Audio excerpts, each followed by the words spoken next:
Missouri School of Journalism, welcome to Global Journalist. I'm Rehman Tungekar, filling in for David Reed. Last week, voters in Zimbabwe took part in the country's presidential election. The contest pitted longtime President Robert Mugabe against his rival Morgan Tsvangirai. In the end, Mugabe won the election with a reported 61% of the vote. But his opponent is not conceding without putting up a fight. Tsvangirai alleges that vote rigging and widespread fraud cost him the election. Here's what he told South Africa's e-news channel, Africa.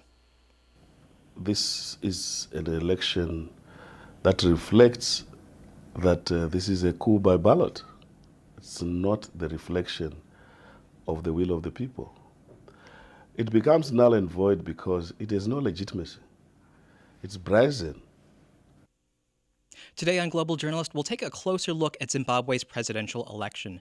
Joining us to talk about this, Takura Zhangazha is the director of the Voluntary Media Council of Zimbabwe.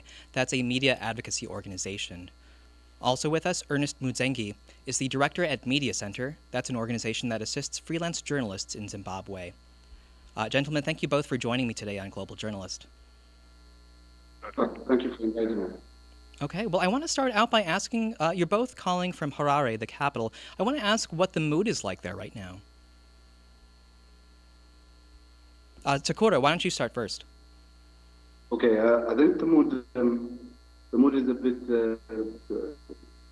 anxious, but it's more or less business as usual. Politics seems to have sort of like dissipated. There are incidences and reports of harassment of some opposition members, but by and large, it's now back to business as usual. Okay, it's back to business as usual. Ernest, could you talk about how the election results are being perceived by everyday Zimbabweans?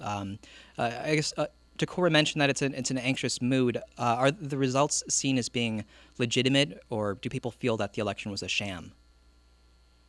Yeah, maybe when the results started coming in, people were largely saying that this election has been stolen. But as time went by, people started doing an analysis. For example, they started looking at what the MDC was gaining, where it was winning, and so on and so forth. So what we now have is now an analysis, and part of what is emerging is that, yes, there might have been some vote rigging, but to a larger extent, especially in some areas, ZANU-PF actually won the election. Okay, and you mentioned MDC and ZANU-PF. MDC, the Movement for Democratic Change, that was Morgan Tsvangirai's party, and ZANU-PF was Robert Mugabe's party. So listeners might recall that back in 2008, the two also faced each other in a presidential election. And in the first round, MDC, the Movement for Democratic Change, won the first round. What's happened since then, since 2008? Has the MDC lost favor among voters?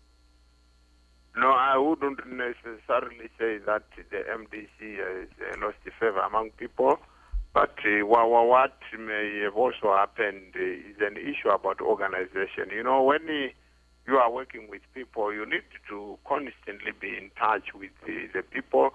You also need to make sure that your membership is well organized in terms of being registered to vote and such other things. There is always a tendency among politicians to be complacent, thinking that people are still on our side. And in the meanwhile, others would also be working, because ZANU-PF itself, knowing its situation of losing popularity among the generality of Zimbabweans, started working as soon after the 2008 elections. We had the ZANU-PF candidates or potential candidates starting going to scout for constituencies and doing some bit of work there.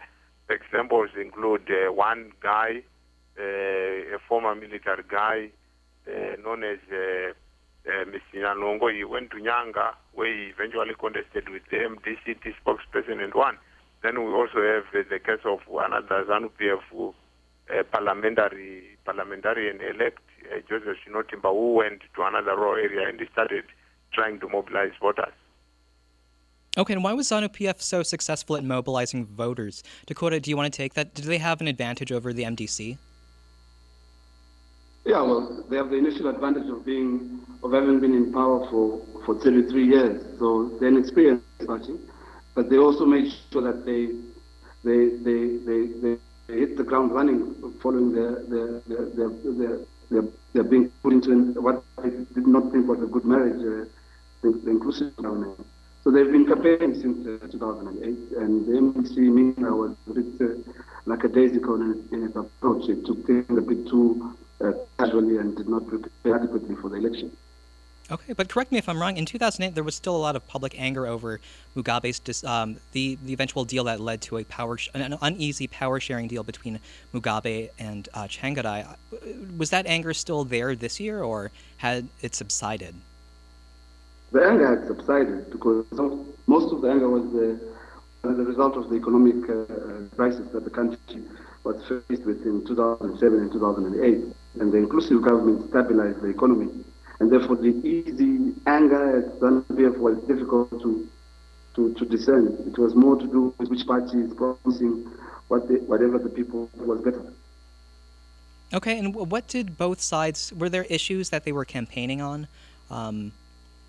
That I guess what issues came up in this round of elections? Takura, do you want to take that? Am I taking that one? Yes, please. I think the two parties, there are two different sort of economic models and proposals. ZANU-PF was talking about indigenization, economic empowerment, whilst the MDC was talking about reintegration of the Zimbabwean economy to into the international economy, as well as the creation of jobs, a program that they called JUICE. And then they also talked about getting rid of Zimbabwe's pariah status.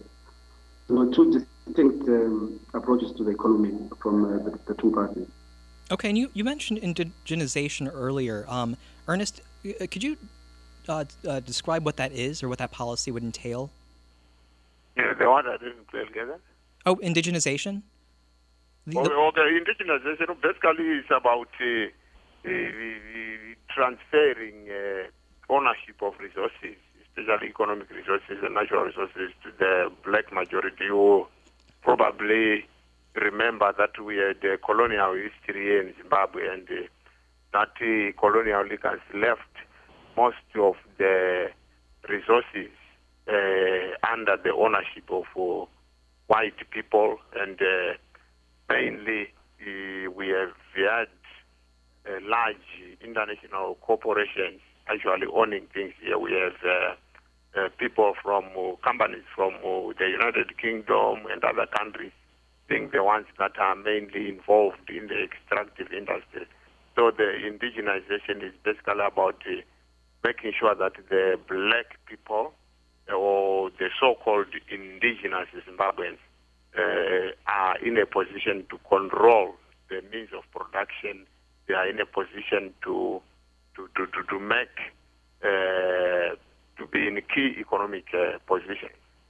Okay, so it's a policy then of redistributing ownership of natural resources and companies to local ownership. Is there a parallel between what happened in Zimbabwe in the early 2000s, where a lot of land was redistributed to local owners as well? Yeah, in 2000 the mood was quite different. Obviously, people were disenchanted with ZANU-PF. They were fed up. Actually, they thought that the ZANU-PF had run them down.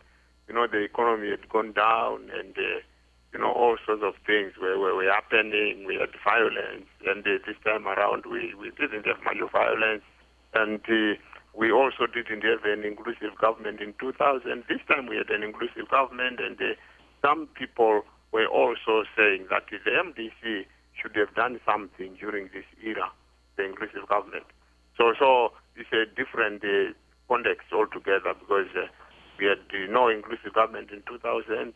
We had violence then, but in 2013 there was no violence to talk about. Okay, and why do you think the MDC didn't do more during this period of having an inclusive government?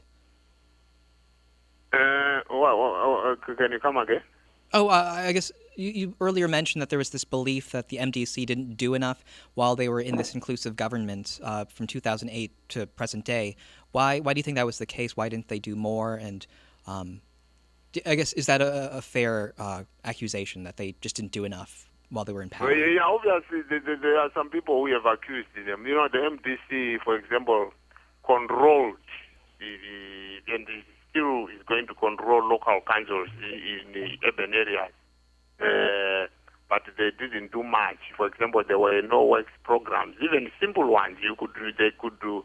For example, they've taken even their youth and made sure that they could do things like filling potholes, things like cutting grass and so on and so forth. Those things were not being done. And some would say that no, ZANU-PF was blocking them, but they could have at least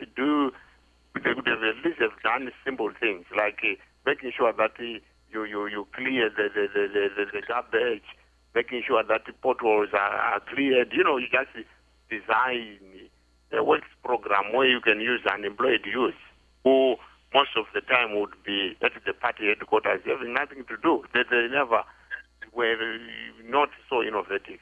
Then the water problems persisted, and this is notwithstanding the fact that the MDC had promised when Prime Minister Morgan Tsvangirai became Prime Minister in 2009, he had promised that his friends were going to give them money and they would take care of a number of things, including the issue of civil servants' salaries. Those issues remained problematic. Civil servants continued to be on very low salaries. Okay. Takura, what will the MDC need to do in the future, moving on to, I guess, to remain relevant and also to possibly win the next presidential election? Have you heard from any MDC officials or in terms of what they're planning? Well, they've officially so far announced that they were thinking about not participating in parliament. But now there's a news story today that says yes, they will probably go to parliament and that they will also be in local government. But they're not sure what they will do over and about the actual electoral results except going to court.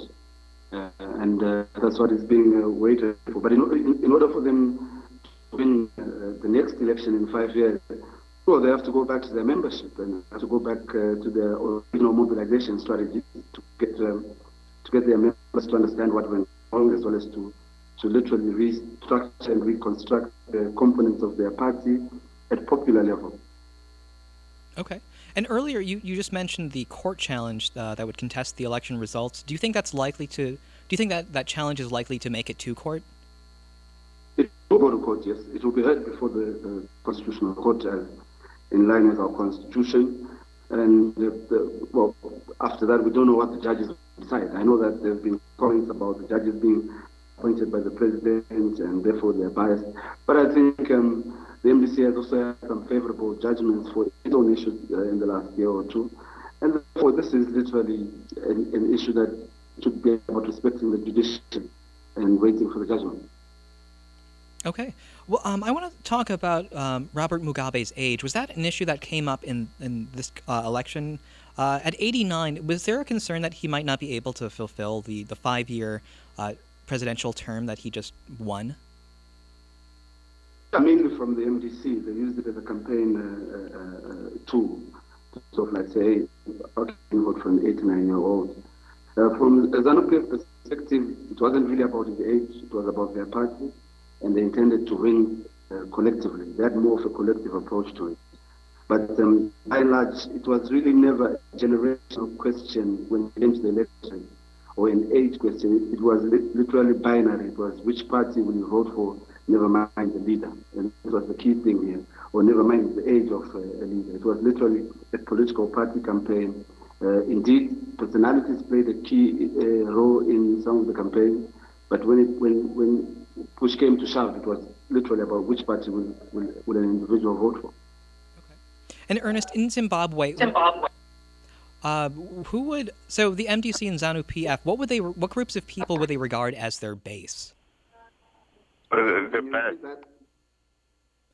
So with the two parties that we're talking about, ZANU-PF and MDC, is there a difference in terms of the type of people that are affiliated with either party? Like, for example, do they have? Is there a difference between like rural and urban areas, young and old?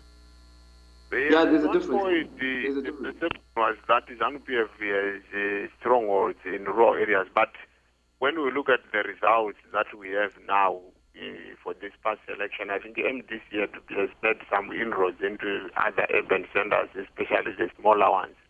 ZANU-PF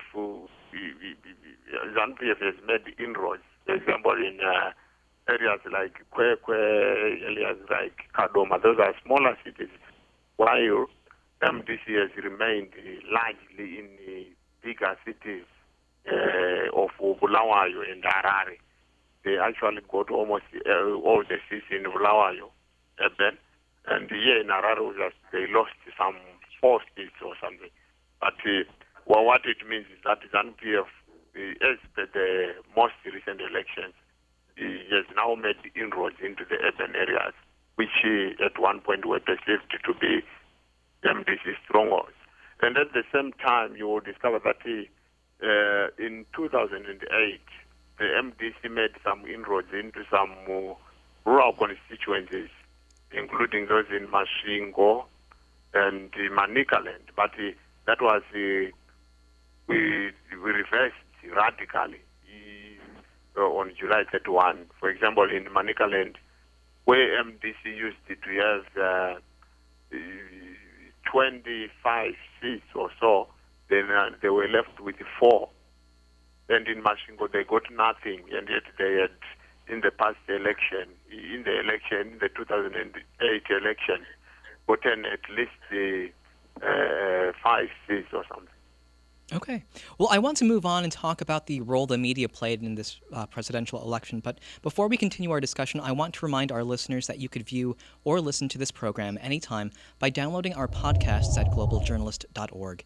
There you'll also find articles, photos, and interviews related to our program. Also, please send us questions or comments via globaljournalist@kbia.org or on our Facebook page. You could also follow us on Twitter at globaljorn. Now, right now, we'll hear from Itai Mushekwe. He's a Zimbabwean journalist that's been living in Germany since 2007. It was then that he discovered his name on a government blacklist of unwanted political reporters. He spoke to Global Journalist producer Nin Pham earlier this week about media freedom in Zimbabwe. Here's what he had to say. It was really terrible when I left, and even now it's not getting any better. But the government has many terrible laws which restrict journalists from practicing freely. Private media is there, but it is like elite private media. You know what I'm trying to say? It is very, very small, and it is only in the capital city. And there are not so many people who access this sort of media because, for instance, in Zimbabwe, a newspaper costs, I think, about $1 or $1.50. And it makes no sense for someone to spend almost $2 on a newspaper when they can buy 2 loaves of bread, you know? It's not everybody who's that rich. So the private media is very small in Zimbabwe, and it's not effective at all. Takura, do you agree with what Itai said? Just his description of the media landscape, and he also said that private media options were limited and largely only available in large cities? Well, I think as regards the operational space of the private media, he is correct. The environment remains repressive. There's the criminalization of journalism and freedom of expression. There is also the continued targeting of not only media personnel and professionals, but also ordinary citizens who express opinions that differ with the mainstream, both in terms of the law and in terms of the political culture. It is also correct to mention that the private media is largely available, the private print media is largely available in urban areas, but it's now significantly available in most urban areas. Then there are 2 private radio stations, which though are somewhat linked to people that are members of ZANU-PF or the government, are now more and more nationally available on frequency modulation or FM. But by and large, the major challenge has been the legal criminalization of the media and the repressive approach of the government towards journalists and private media houses. Okay, well, you mentioned a number of challenges that journalists face. Let's unpack that, though. You mentioned the criminalization of journalists in Zimbabwe. What laws are in place that lead this to happen? Well, there are a lot of laws that are in place, and they all interlink. But the major ones include the Access to Information and Protection of Privacy Act, which requires that all journalists register with the Zimbabwe Media Commission, and they pay a fee to register, and they cannot practice without the accreditation or the registration certificate. And should they practice without that, they're liable to a fine or a jail sentence. And this is the same for media houses. So if you want to start a newspaper, you have to register with that media commission, and you can't do anything without it. And at the same time, they have the authority to then say you've published something wrong, and therefore you can be subject to criminal proceedings. And there are other laws, such as the Public Order and Security Act, which then also impinge on the work of journalists if they undermine state security, the government or the president's authority, and so on. So there are a lot of, and these are just two. There are many others that relate to defense, that relate to national security. But these are the laws that affect the function of the journalists, and therefore there's no free media in Zimbabwe. You mentioned that journalists have to be accredited from a government organization. Are certain media outlets targeted? For example, if you're a journalist working with a newspaper that's not sympathetic to the government or ZANU-PF, would it be less likely that you would become accredited? Everybody has to be accredited. I think the whole issue is that even the private media gets accredited, but it's what happens after accreditation. Some people perhaps might not be subject to as much scrutiny as the private media journalists and the private media house owners. So if, for example, most of the state media journalists might not be as vulnerable as the private media journalists. And this is why the selective application of an already undemocratic law. Are there notable instances in which journalists have been prosecuted under, earlier you mentioned a state secrecy bill, where journalists have been targeted for releasing what was maybe designated classified information? Yes, on a number of occasions, journalists have been asked to come to the police or been detained overnight over what has been alleged leaking of cabinet minutes or leaking of cabinet proceedings. And also, in some instances, journalists have been arrested for undermining the authority of the police, the authority of the defense forces. And these cases go as far back as the 90s, where editors were once arrested for alleging that there was a coup plot in Zimbabwe. So you definitely have a number of cases that relate to journalists being directly targeted by the state for what they report and what they write. And so what effect has this had on journalists in Zimbabwe? Are more journalists self-censoring if they're covering, if they're like political reporters, for example? I guess we heard from Itai, and I guess he was an example. Sorry? Oh, no. Are more journalists self-censoring as a result of these laws? Yeah, you have to be careful about what you write. Even if you have a scoop or a very good story which is based on facts and evidence, you have to be careful that you don't get arrested for the story. And the risk is that you then have to be cautious about your investigative journalism. You have to be cautious about even the media owner now has to be cautious about what to publish, because the state may decide that this one is enough to either seek to institute proceedings for the closure of a paper, or alternatively to just close it and wait for any other court proceedings that happen.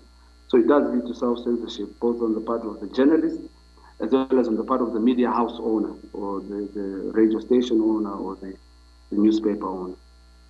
Okay, and this is for both of you. Do you recall an instance where either you or a colleague was directly affected by laws like these? And I suppose, this criminalization of journalists.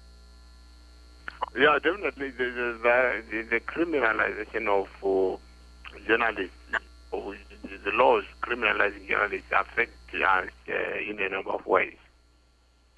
Because you will discover that when you talk of the Public Order and Security Act, for example, it affects the freedom of assembly, and it also affects journalists in some way in terms of publishing falsehoods or what that may cause alarm and despondence. Then you also have laws such as the Criminal Codification and Law Reform Act, which also have to do with the issues such as causing alarm and despondence. You also have the laws such as the Criminal Evidence and Procedure Act, which can result in people being detained, notwithstanding the fact that they have been granted bail, and many journalists have heard that being invoked against them. Then the same applies to civic activists like ourselves. We have also been exposed to such laws that criminalize freedom, be it freedom of expression, freedom of assembly, and others. Yeah. Okay, great. Well, thank you so much to both of you for joining us today. We've come to the end of this week's edition of Global Journalist, produced by the Reynolds Journalism Institute and the Missouri School of Journalism. Joining us today were Takura Zhangazha of the Voluntary Media Council and Ernest Mudzengi of the Media Center. Global Journalist is directed by Travis McMillan, audio by Pat Akers. Today's episode was produced by Nim Pham, Sasu Siegelbaum, and Casey Morell. Stay tuned for Free Press Watch, and please join us again next week for another Global Journalist. I'm Rehman Tungekar, filling in for David Reed. And now, Free Press Watch, Global Journalist's weekly rundown of the major events affecting press freedom around the world. I'm Casey Morell. Today's news comes from the Committee to Protect Journalists. New Zealand's government is being criticized for obtaining the phone records of a journalist who wrote a story about a classified government document that leaked. Andrea Vance obtained a copy of the Kitteridge Report, which alleges the country's intelligence services illegally gathered data on more than 80 people in the country.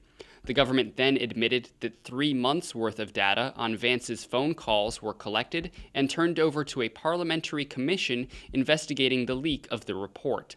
Vance's visits to Parliament were also tracked and turned over to the same committee. Prime Minister John Key alleges nobody looked at the phone logs that were collected, but Vance disputes those claims. South Africa's state broadcaster, SABC, has refused to air a documentary detailing the alleged theft of public money during the country's apartheid era. Broken Spear was originally set to air last November as part of a series on South African history, but was shelved. When Sheila Vollenhoven, the filmmaker behind the documentary, began to show Broken Spear at film festivals, SABC filed a lawsuit stating that public screenings violate the company's copyright on the film and demanding that she turn over all raw tape and materials associated with the film. Vollenhoven offered to buy the film rights back from SABC, but the broadcaster refused. For more on these and other stories involving press freedom around the world, please visit our website at globaljournalist.org. Thank you for joining us this week on Global Journalist. I'm Casey Morell.